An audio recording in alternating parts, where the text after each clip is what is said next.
Welcome to episode 215. Tonight on Book Chat, joining me are Casey from Literary Escapism and Nicola from Alpha Heroes. We're discussing the next 3 Book Bloggers One Series read-along title, Written in Red, which is the first book in the Other series by Anne Bishop. Stay tuned.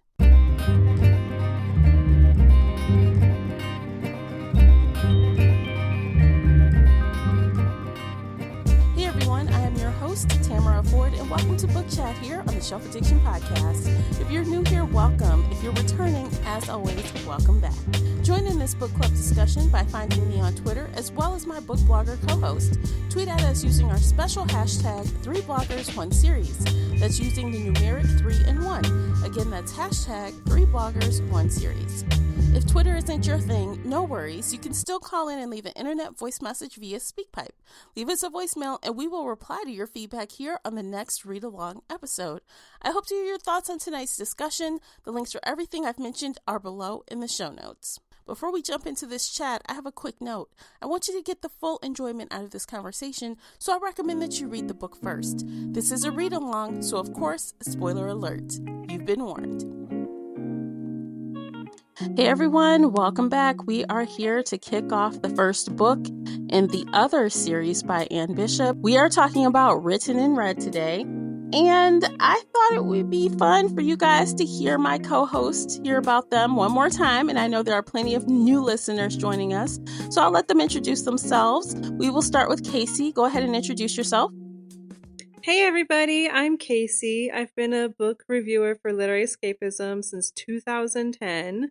I'm also the owner and lead editor at Heartful of Ink. And I have been with Tamara here on 3 Bloggers for a year now. And I'm so excited for this new series. Yay! Happy anniversary. Yeah, I can't believe it's been that long. It's crazy, right? I know.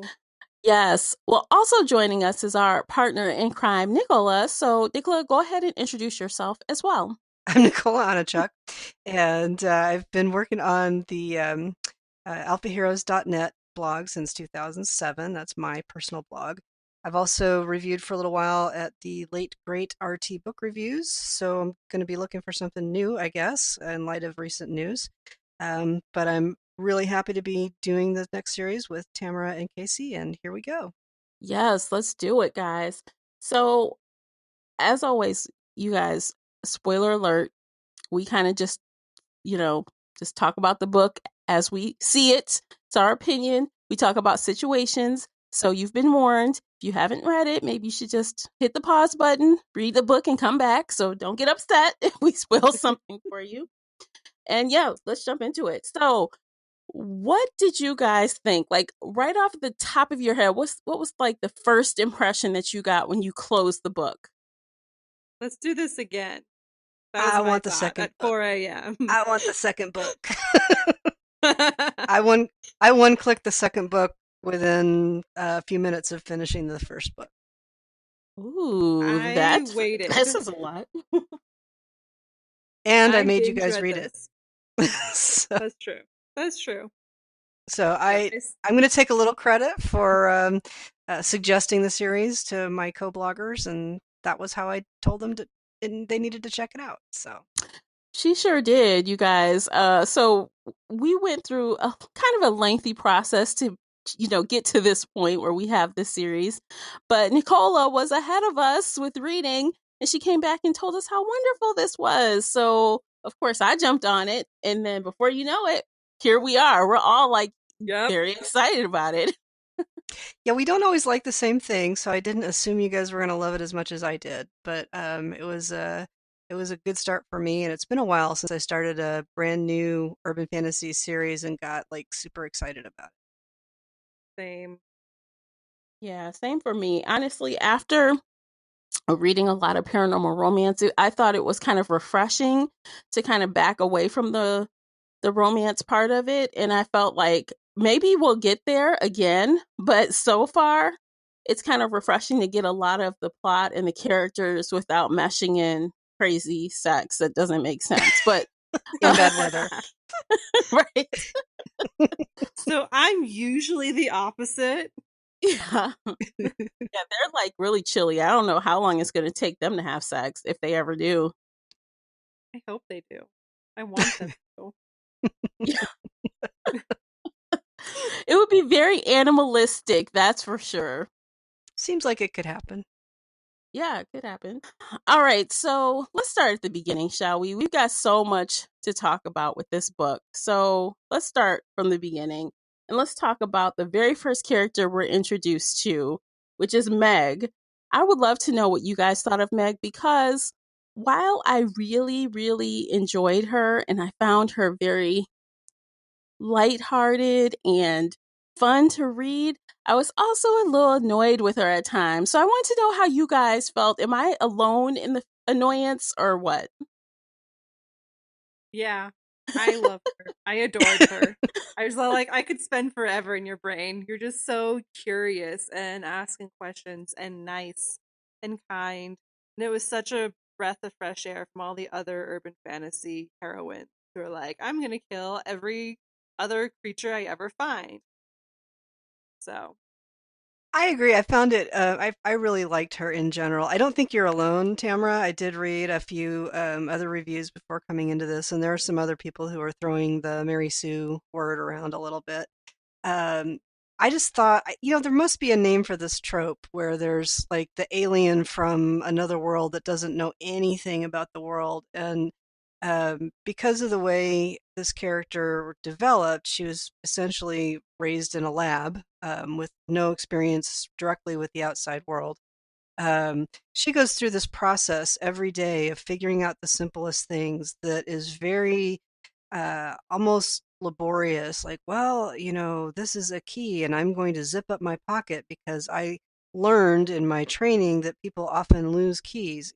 It's just like this explicit thought process about things that, you know, adults of 24 years don't think about in such detail. So I thought that was really interesting. And it gave a little bit of balance to the perpetual sunny nature that she had. Like she hardly ever was grumpy, or Mhm.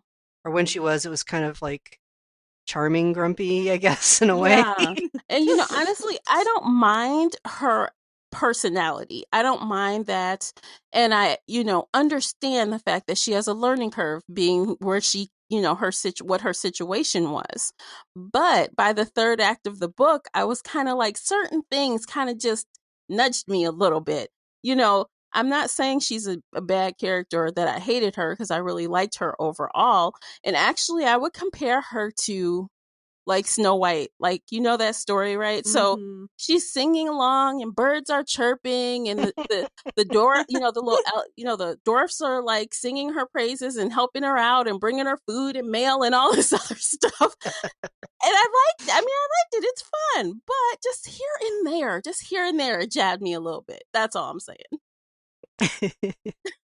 Fair Yeah, enough. the Snow White thing kind of cracks me up. I don't know that I would see that as an obvious counterpart, but yeah, there's some sunshine and roses going on with her outlook on life, I think, especially considering how uh, sort of ugly her origins have been. Yeah. What do you think, Casey? She's ultra positive for I all the bad stuff she's been through, right?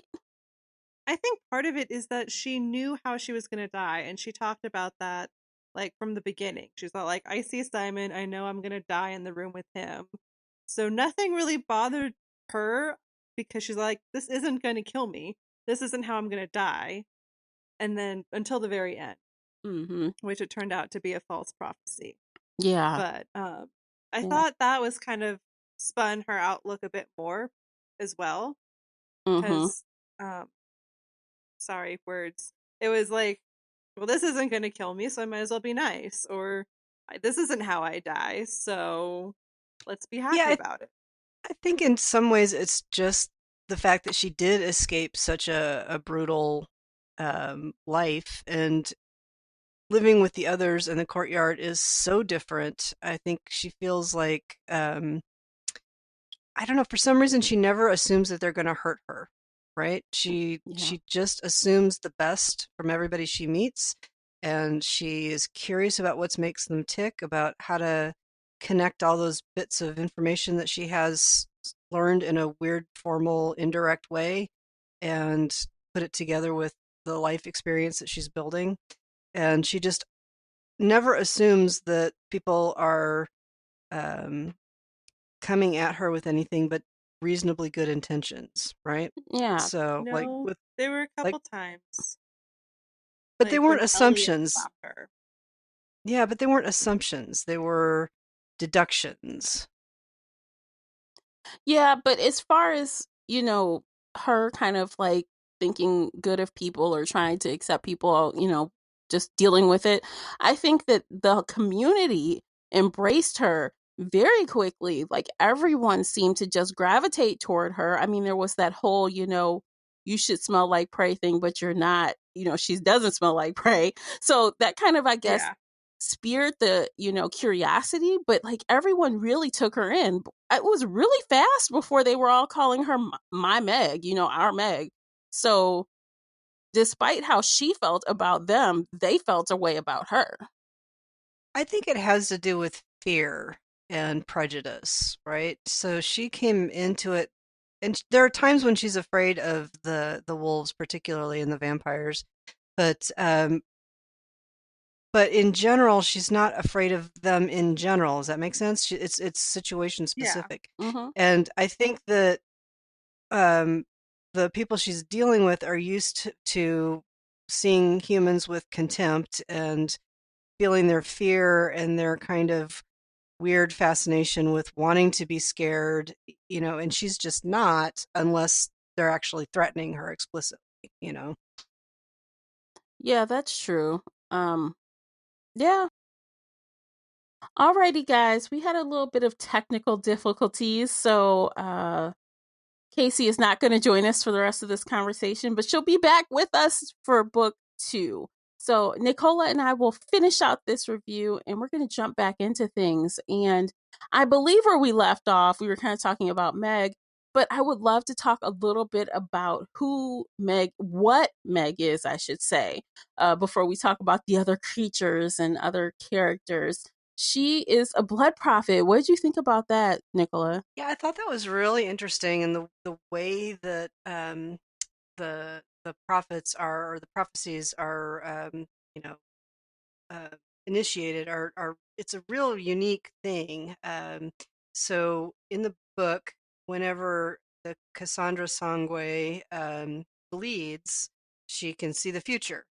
And so this whole world building is set up where you can imagine how that would be so valuable. The whole thing is set up for um, the cuts to be very controlled, and they go for a lot of money, and there's a controller that manages it all and is most likely getting very, very wealthy from it. So yeah, just the world building around what she is and how they do it was very fresh to me. I've never read anything like that before.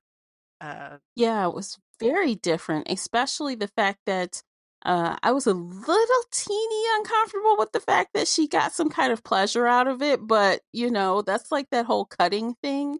Uh, Yeah, but I think it might yeah, even be a little triggery for anybody who has issues with self-harm and with cutting as a diagnosis. So I think that was a little bit uncomfortable, I guess. I think it's meant to hmm be in a way uncomfortable because it is kind of gruesome, I guess. hmm The thing that it does follow, or the tradition I think it does follow in paranormal and urban fantasy, is the notion of blood being so essential to these paranormal, supernatural um, uh, abilities, right? So we see it with vampires, we see it with, if you remember, I don't know if you ever read Mel Jean Brooks' Guardian series, but she had a bunch of different supernatural races, and it all centered around the stuff in the blood, right? So I think okay. that's kind of consistent with the way I've seen urban fantasy worlds built. So that made a certain amount of sense to me. hmm But I remember certain times, when she would cut to try to figure out what was going on. Simon got very angry, like when she cut herself, or even that one time that she just really wanted to cut. Um, I think she was in the bathroom or something. Something happened, Yeah. and he could tell she did. He was very angry that she did Yeah, that. she got I'm that like, that she gets anxious about it. She gets like pins and needles feeling, and mhm. it's a little bit.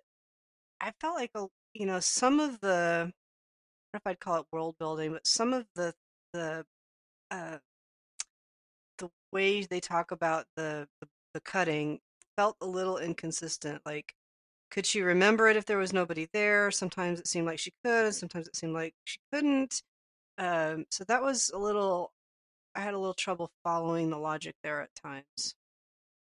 Yeah, like someone had to witness it or hear her say what was happening, or maybe she gets so wrapped up with the pleasure after cutting that she can't remember. Yeah, it's kind of weird. It's a little weird, Okay. but it is what it is, I guess. But I did give, the author credit for doing something unique, like you said. I have not read anything else like this anywhere else. So it's definitely refreshing that it's like not the typical, Yeah, I mean, you got vampires, you you know. got werewolves, you got shifters, and then you've got this thing that I've never seen before. So that's kind of Yeah, definitely.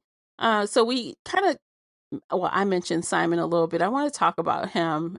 He is a wolf shifter, and he is one of the most animalistic heroes ever. Like, in my opinion, like, I mean, usually they're like a wolf, then they're human, Yep. but they talk to each other or something. But he is a wolf, even when he's in a human shape. He's still a wolf. Yeah, I agree. Did you ever read the Kelly Armstrong series? I think it started with Bitten.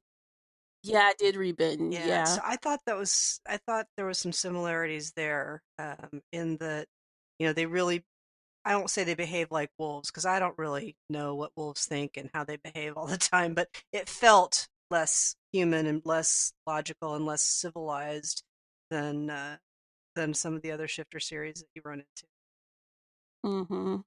I mean, Simon was always growling, like literally, Hmm. and going around threatening people, like "I will eat you." I just can imagine him just telling people he's gonna eat them.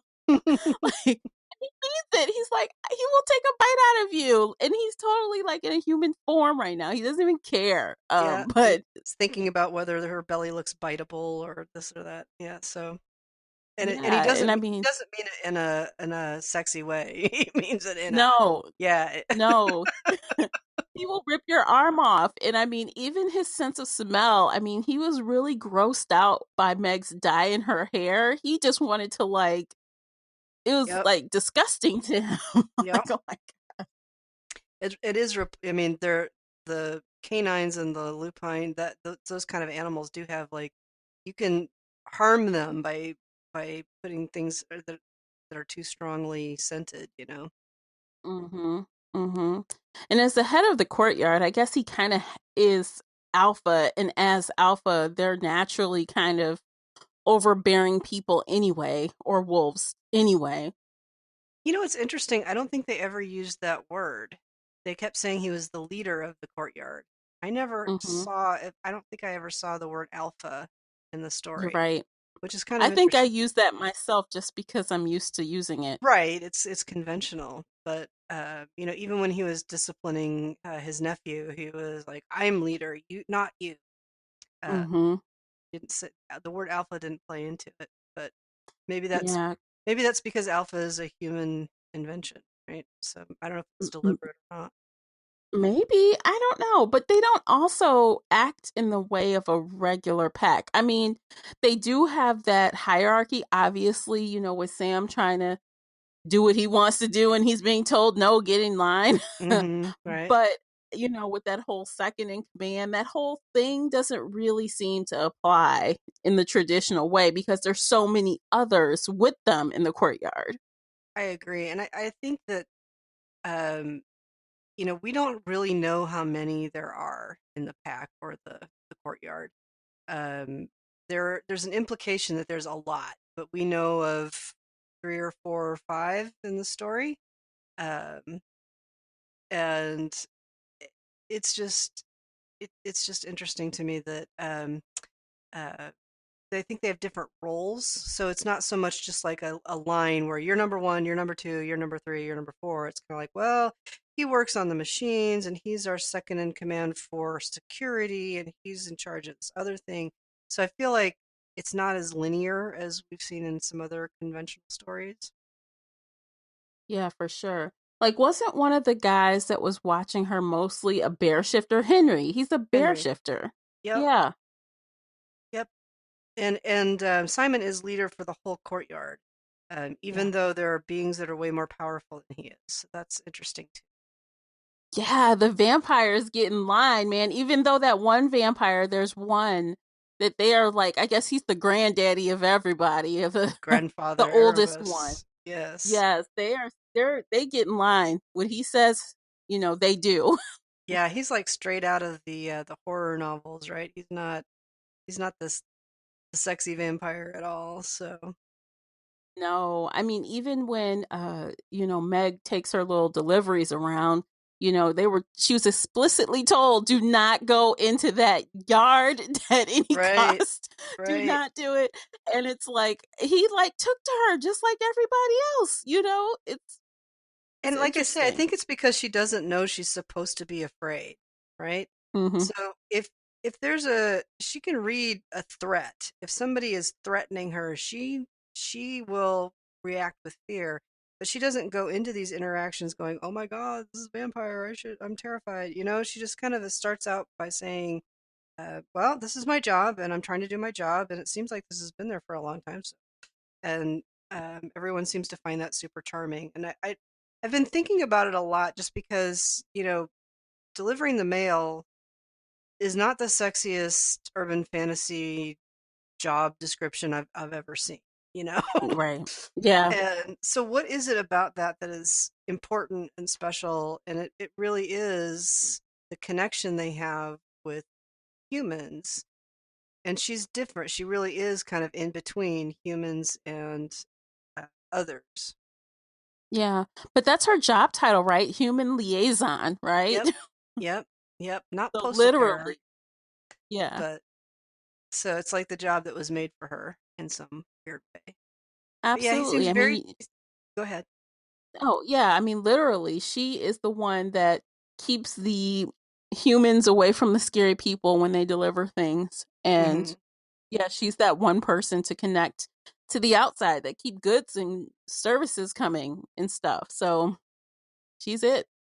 They picked well. Yeah, it's interesting because the I keep saying that word, sorry, but like the delivery drivers come in and if they see a wolf, they just go pale and they want to run and they're stunned and they can't function, and she just doesn't have that reaction unless she thinks she's getting pounced on. Yeah. I mean, even when the wolves are there and the drivers see the wolves and like freeze, they want to freak out. And then they see Meg and she's like, like, never mind him. Let me help you. I mean, they still, they deal with it because, Meg's Yeah, there. they do, but they Okay. don't like it. They don't like No. it, but they do have that reaction, that really visceral. Um, uh, I think they know they're prey, and she doesn't know she's prey because she apparently isn't. You know? He isn't prey. And that's one of the things that confuses, Simon of all and the others too. They're like, well, she doesn't smell like prey, but she should. So something is off. And Yeah, yeah. it's almost like I don't know if it's an intelligence thing or a rank thing, but Simon's very confused by that. But a lot of the other wolf shifters are just like, we should kill her. She's using a leash. They Hmm. don't have that nuanced reaction to her. Yeah, it's like Simon, though, he thinks before he acts, which is a good thing because, I mean, Yep. Sam did kind of jump up to her defense and try to explain that it wasn't a leash. It was, like a buddy safety thing. So I think Sam thought he was helping her out as much as she was helping him out so they don't get lost. Oh yeah, So, I mean, if you want to yeah. jump into the Sam discussion, that's y- there was a lot Yeah, going on there, right? yeah, like poor Sam, like he witnessed his parents or his mother at least die very vicious. taken away. I think she was taken away. Is that right? Or murdered in front of No, she him. was Both. killed. She was Yeah. killed. And since then, he was in wolf form and he would not change. He would not change. And it was like they couldn't understand it. And Simon was very frustrated. And then here comes Meg. And hey, he's a boy. Hey, they're having fun. He's like, what? Yeah, I it was so that was, it's consistent with Sam's behavior, right? So he wants to be in this cage, which none of the other wolves uh approve of or understand remotely. Like they all want that to stop. But it's the only time he feels safe. And there's an illusion, I think, at one point Simon says, well, he was harming himself, so that's why I put the cage in there. I did kind of wonder why they had to lock the cage, right? I thought that was like if you had a den where you feel safe, you don't have to be locked. Anyway, that was one of those little sidetracks my brain goes down. But yeah, the leash is consistent. It's that sort of um, constraint that makes you Mhm, feel safe, I guess. And she was careful to phrase it as, buddies help each other. She wasn't, and mhm. when she started out, she had it around her waist, so she wasn't like controlling it necessarily. Right. Uh, so I think Meg has an instinct for um, uh, just because she's kind of new to the world, and so is Sam, and so she has a childlike way of seeing things, uh, and so putting all that together was kind of an interesting thought process. Like for her in that case, I don't even think she thought of it in the way that he needs. I guess she did think of it in the most basic way that he needs to feel secure. And if I remember correctly, she kind of remembered seeing some mountain climbers using Right, like right. apparatus like that. So she didn't even think this is an actual leash, but at some point she was with it enough to say, "Well, I'm not sure how this is going to look, but this is the closest thing I can find, and Yeah. we're going to do it." Well, when Simon left, he didn't think that she would be able to take him out safely because he Yeah. was afraid that Sam would get away from her. And so she was trying to solve that problem.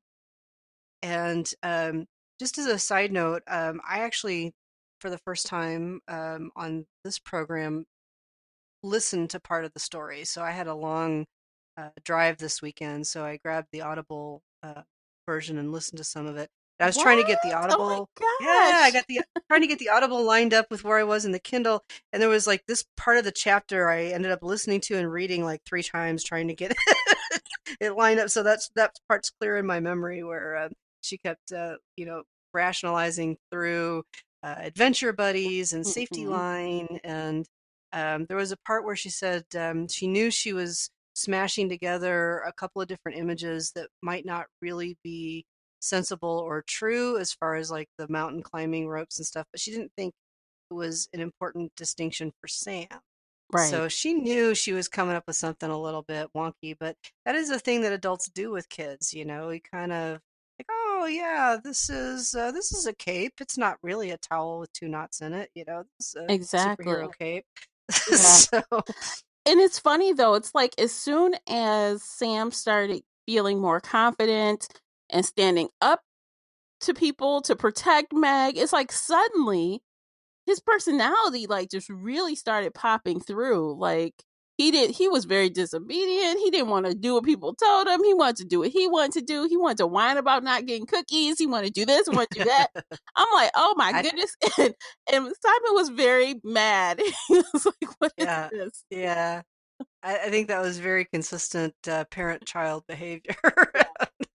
Um, but yeah, I loved that the thing that made him shift was that he needed to defend Meg, Mm-hmm. right? So Elliot had thrown a temper tantrum, or that's probably minimizing it too much. He was very, very angry that Meg had used the leash and took Sam away from her and was with Sam when Simon got home. And, they went through the whole scene about what was going on, and they were arguing about Elliot's aggression towards Meg, and that's when Sam shifted. Mm-hmm. So I really liked that that was the thing that made him shift. Yeah, because Elliot was like, we should kill her. That is so disrespectful. That's it. And like, wait, what? What? Yep. You want to do Yep. what? No. He said something like, I will see you running before the pack, Yeah. to be torn apart. Very brutal. So, yeah. Yeah, absolutely. But I like Sam. I actually like the interactions between Simon and a lot of the others as well. And even the police, like I kind of liked how he dealt with them, even though everything he did was very gruff and like short. And, that's just him, I guess. I loved Monty. I really like his character. That he's trying so hard to do the right thing. You want to talk about a great beta hero. Like I don't know if he's a romance hero, but he's a great beta hero in that he knows he's not on top. He Mm, doesn't really have an ambition to be on top, but he's wanting to make everything as calm and peaceful and as positive of an outcome for everybody that he's um, responsible for yeah, or sharing the world with, to be really sunshine and roses. He's really working hard for the betterment of everybody. yeah. And I just really love him. I liked him too. And he was, if I remember correctly, he was the one, like, he would approach different people in the bookstore or, even the women, like when Simon would be on his like little rampage and people are looking Hmm. scared, he's like, are you okay? Like, is everything okay here? Like, Hmm. he's like, Yep. he's like, I'm not going to not say something. Like, you can call me if something is wrong. Here's my card. Hmm. So yeah, I Hmm. liked him a lot. Yes, he was one of my favorite characters. Yeah. So, and I liked his deputy too, Kowalski, I think his name was, Yeah. who had the fiance, and he just was that great, like, I'm going to tell you how it is. Here's all, in the police procedural way. Let me fill you in on the perps. I liked his personality. I liked when he got scared and what he was knowledgeable about. It just all felt really natural to me. Yeah, and the community, even though they're always still leery of humans, they've kind of accepted them. I mean, it's to the point where Tess is giving them food and coffee and stuff. And I love Tess. yeah, Tess is dangerous, man. I'm like, speaking of her, what is she? Did we ever find out? Because I feel like I missed exactly what she is. It's very scary. So yeah, here's the big spoiler, right? For Tess, she she went around and she took care of the bad guys there at the end. Once we knew who Mm-hmm. the bad guys were, she took care of them brutally, right? Mm-hmm. And I feel like if you were going to go to the body of mythology to understand what Tess is, I think she's one of the four horsemen. Oh. She is the disease, right? So there's famine, um, plagues. She's plague, right? Mm-hmm. She makes them sick. They turn black. Yeah. And so that was, I mean, that doesn't really explain. There was the one scene about the governor, I think, that froze to death Mm-hmm. or something different from what Tess did to the to most of the others that were involved. So I don't know if that was Tess or if that was Winter that came and took care of him. I think Winter took care of him, but Tess, man, she is a very scary woman. Like her hair starts changing colors, and they're like, "Well, let's look." They always talk about that, like, "Well, how dark is her hair right now? It's not all the way black, so I guess no one's gonna die right this second. So we're Hmm. okay for now." Yep. Yep. Yeah. I like that she had the tell. There was a fair amount of dwelling on that. Like you knew exactly where Tess was by, is it red? Is it green? Hmm. Is it brown? Is it threads of black? Is it curling? Hmm. At first, I thought she was kind of a Medusa That's what I character thought because the too. Yeah. yeah, but I mean, in the end, when you find out when she has her moment, you see what she does. That seemed to me like plague. Yeah. But it could be just something different that we've never seen, like a Cassandra Sangwe. It's just I Tess. really like her She's though. a badass. Yeah, I really like She's her. a badass with crazy And we hair. need that though. We need that to offset Meg. Like Meg is so one way. I feel like we needed a badass woman in this group. Like we need one. Don't Yeah, I will say that the women, like, are there any women wolves? Do we see any female wolves in this whole thing other than the dead Daphne? I don't recall any women wolves. No, I don't. So I thought that was a little odd. We have a couple of females in the bookstore, Hmm. right? There's Mary Lee and there's Heather, and that's kind of it. And then of course, we have Asia. Yeah. Asia, crazy Asia. And then don't forget the elementals. Those are women. Yes. Yep, the Yeah. sisters. So it just feels a little unbalanced to me. Like there's certain categories that are all men and certain categories that are all women. It seemed a little out of balance, in retrospect. In the story, it felt natural, but it's kind of like, this is a little weird. Hmm. So since you brought up Asia, I've got to know, did you think like this is the dumbest villain ever? That's what I felt. I'm like, what is wrong with this chick? Like, she Yeah, is dumb as a doorknob. yeah. A little bit. Like, yeah. The part of the problem, if you think it's a problem, the world building here is not 100% logical. It was incredibly engaging to me, but if you start thinking through it too hard, it gets a little questionable, right? So the setup is that, when the colonists came from Europe, they found uh, these powerful beings that they couldn't subjugate. And then the the idea is that we kind of follow our normal development path of our usual world, but um, instead these powerful beings control all the natural resources and they dole it out to the humans as they see Hmm. fit so that the humans can't do the kind of damage to the planet that we've seen. But at the same time, they have computers Yeah. and they have cell phones and they have a lot of the things that we have now. Hmm. Um, and I'm just not sure those two things are Mm. consistent, you know? Yeah. And so that when she started talking about TV shows, I was kind of like, well, I don't know how important TV is in this world, Well, I guess you she has to know? do something when she's not skating around on the lake. I don't know. Just saying.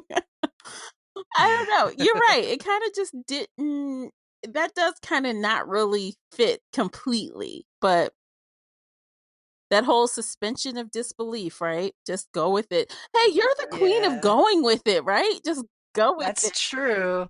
And I did. I really loved this book. And like I say, I one clicked this book number two, within 5 minutes of finishing this. So I did Yeah. go with it. It's just when we go back and try to, why did I think she was dumb? Well, I thought the whole thing about being a TV star seemed a little Yeah. And like, off. Why was look, that? oh my Well, gosh, that story was so stupid. Like, she's like, oh, if I can just pull this off, he'll know I'm a good actress and I get my own pilot or something. I'm like, what are you talking about? You're going I in here know, I to know. kill people, like kidnap So that people. was really Yeah. weird.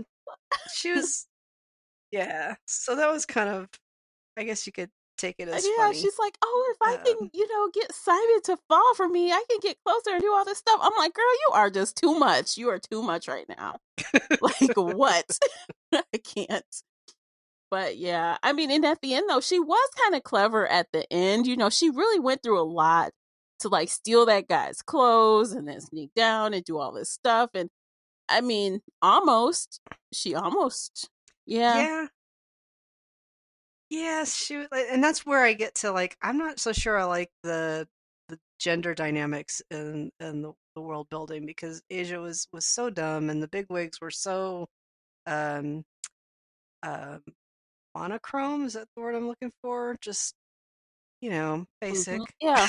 as the kids say Yeah. now. It's too basic. Yeah. Uh, so I think it was just the world building that drew me in and kept me. So, and Yeah. Meg's interactions with everybody. Yeah, because even the villain, like, okay, so Asia was a villain, and then there was the bigger villain, which was, the people that Meg was trying to hide from. But Hmm. I like a good bad villain. I do. And I felt like it was villain light. Like, I wanted, like, just a little bit more badness, if that makes any sense. It does. I think. Well. villains are more interesting when they're a little bit more multidimensional. Yeah, You know, when you see something other than I am evil because I want more power because I am evil. yeah, You know, for so sure. um, and there's some indications that it has to do with a human segment that wants to find a way to overthrow the others, even though that's completely impossible and doomed to failure. They're still going to pursue it, and then humans will be extinct because that's the only likely Mhm. outcome. Yeah, okay. Yeah. Yeah, and I mean, we kind of got a little bit of something that we might see later, when things are going on outside of the courtyard, when Simon leaves and there's some other outside forces that, things are happening, and hopefully we'll get to Mm-hmm. see a bigger world outside of the courtyard as the story goes Right. on.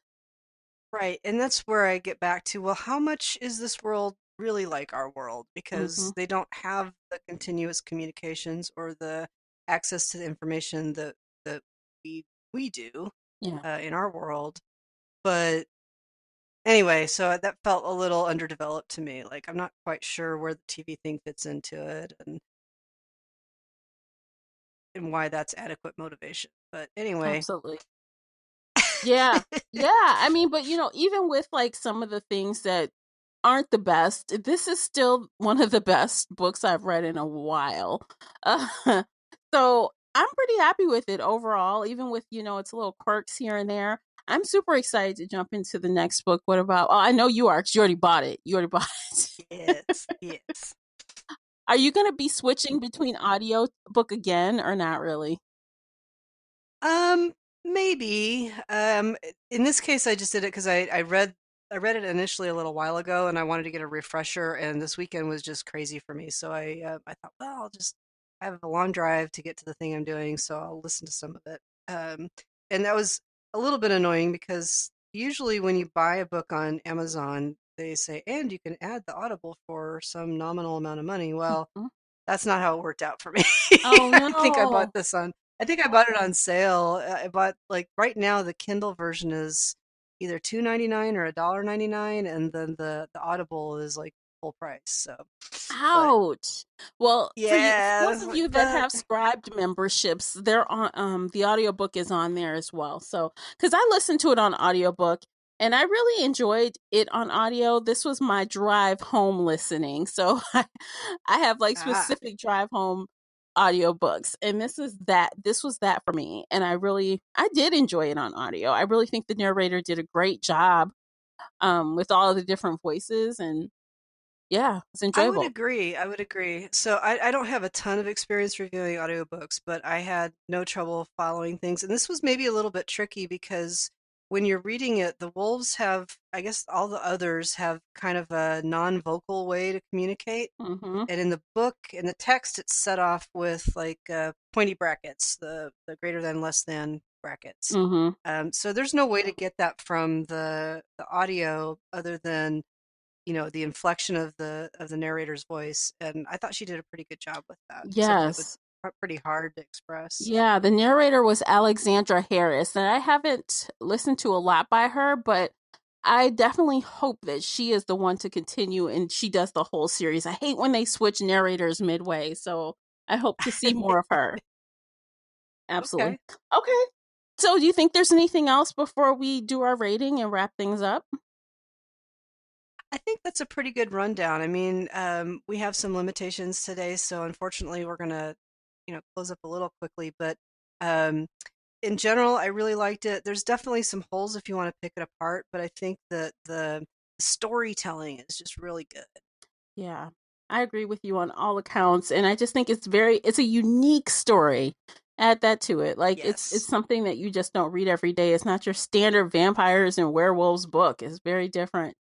And it's no romance in this first book, guys. So, just be aware of that. I don't want you to be disappointed that there's no hot sex on a stair somewhere. Yep, there's some tension. Yeah, There's there's definitely some tension. tension, but it's definitely urban fantasy. It's not paranormal Right. romance.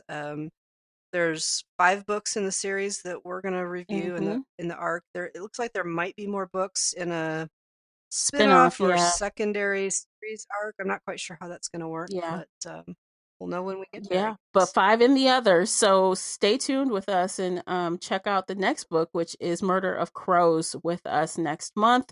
And let's do our rating right quick before we wrap it up. Nicola, what did you rate Written in Red? I'm giving it a 5. Yay! 5. I just did that immediate give me the next book now when I got to the end. All right, nice. Okay, so I rated it a 4 out of 5. And I feel good about my rating. I really enjoyed it. I really liked it, but I feel like there is more. I feel like I will love these characters more as I continue, because I too already have the second book. Yeah, and if we can just pour one out for Casey. I know she really loved this book, and I know she was giving it a 5 rating as well. Yep. And I know she was particularly in love with Simon. So she did love Simon. She couldn't. Yeah, she couldn't do the podcast with us this time. We had too many technical problems, but I do know that she would want you all to know that. Yes, absolutely. Thank you, Nicola, for filling us in on that. I appreciate it. Okay, everyone. Thank you so much for tuning in with us and listening, spending your little bit of time listening to us ramble about a lovely book. And we will catch you guys next time on the next discussion. Be there. Talk to you guys soon. Take care, everyone. Bye.